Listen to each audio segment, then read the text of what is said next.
The film is based off of a novel, which is also has a movie Yes. that came out before this. Yes. So in writing and directing, you had a lot of, I guess, references that you could go back to in Sure. terms of what to pull from. Did you? So how much did you feel you needed to, or you owed them to make sure that you kept it the same? And then how much did you feel you really wanted to go off on your own? Well, I fell in love with Lindqvist's story. I mean, he wrote the screenplay from his novel for the Swedish film, and obviously he wrote the novel.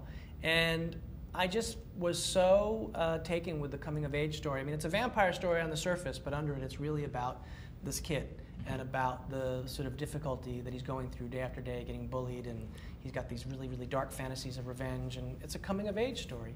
And I felt a kind of, the responsibility that I felt was that I had fallen in love with it, and I wanted to be faithful to that story and find a way really to keep its essence, but to translate it into an American sort of landscape, which was where, you know, it takes place in Sweden. The writer, Lindqvist, is around my age, and so it took place in the 80s, and it was sort of about his childhood, and I wanted to take it sort of and put it in an American context around that same time from the sort of details that I remembered from growing up in the U.S. The film is really driven on characters and the emotional impact that they bring and just the depth and maturity that they have, especially for such a young actor as yourself. How difficult did you find it to go on set day in and day out and to continuously bring all that energy and make it what it was?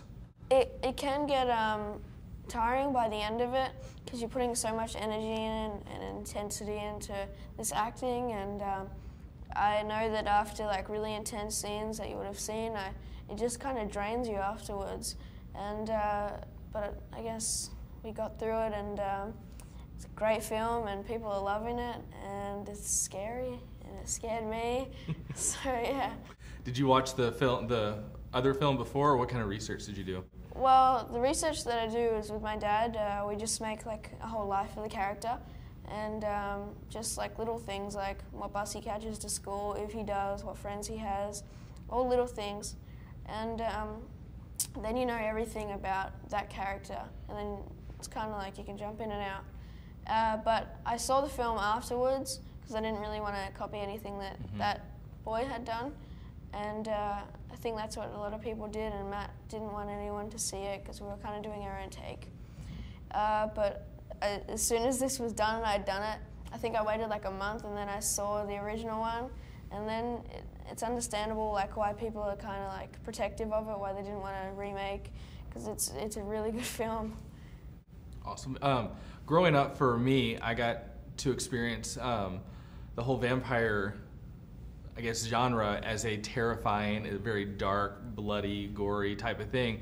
And over the last couple of years, it's kind of turned into this very soft love relationship, and you know, we've got the Twilights and everything's all, you know, good, and all vampires are good. And it was really nice to be able to walk into a theater and see a very gritty, very just a horror movie is basically what it boils down to. It is a horror movie. Sure. How important was that to you to make sure that you didn't play things soft, that you were very authentic in terms of just going at it? Well, it was critical because that's what Lindqvist's story is. You know, when you read the novel, it is a horror novel, and it's about coming of age, but at the end of it, you know, it's got this true horror context, and it's not, you know, a soft vampire film, it's a hard vampire film. And it's actually, that was what the movie was about, because it's about the harshness of his life. And so if you tempered all of that stuff, you tempered what the movie was about, which was about this sort of light and dark. And so that was critical. And actually, I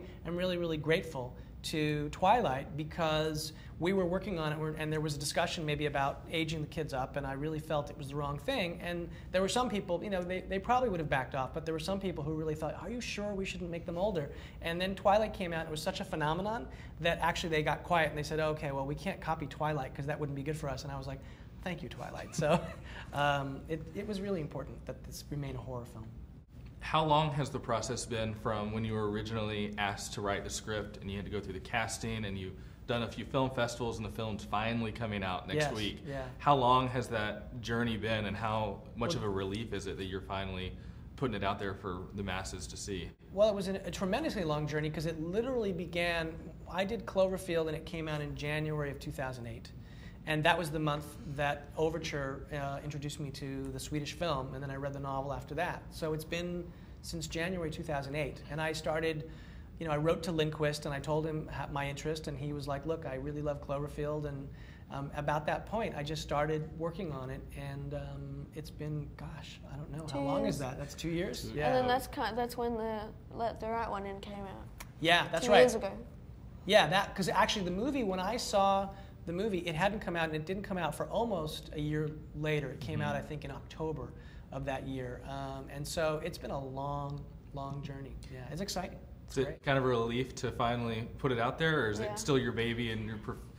Well, it's definitely something that I feel really sort of close to, and so you always, the way you get very, very invested in something and you want to protect it, but you also know that it has to have its own life, and because, this guy's at the center of it, it really gives you confidence because he's so authentic and so great. And it's an incredible honor for us to be here. We're here for Fantastic Fest, and that's actually the place where the Swedish film sort of jumped onto the scene because it was noticed by Harry Knowles and Tim League, and the fact that they have chosen our film to be the opening film of their festival was a tremendous honor, and I think a vote of confidence to us that actually we had done something that was a labor of love for us, but I think people were worried about what it was going to be, and I think we've gotten some good reaction so far, so we'll see.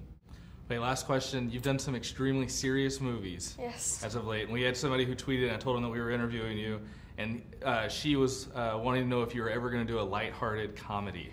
Ever? I don't know about the future. I'm just gonna keep doing sad stuff now. I'm trying, all right? No, I'm trying to open up the doors and go into like kind of nicer stuff, but I don't want to just jump right into a comedy because, like, when you see like a comedian and then you see him in a serious movie and you're like, that's Adam Sandler. I know him as whatever other stuff he's done. But so I'm kind of going slowly, and I'm doing this thing called Paranorman right now, and it's animation. So that's kind of opening up some things, and it's a bit lighter. It's about a boy that can see ghosts, and he saves the world from a zombie invasion. Bit lighter. Well, it doesn't sound that much lighter, actually. Yeah, it's a little bit. And so there's a bit of funny stuff in that. But yeah, I'd like to do a comedy one day. It'd be fun. So yeah. Awesome. Well, good luck, guys. Thank you. Thank you. Thank you.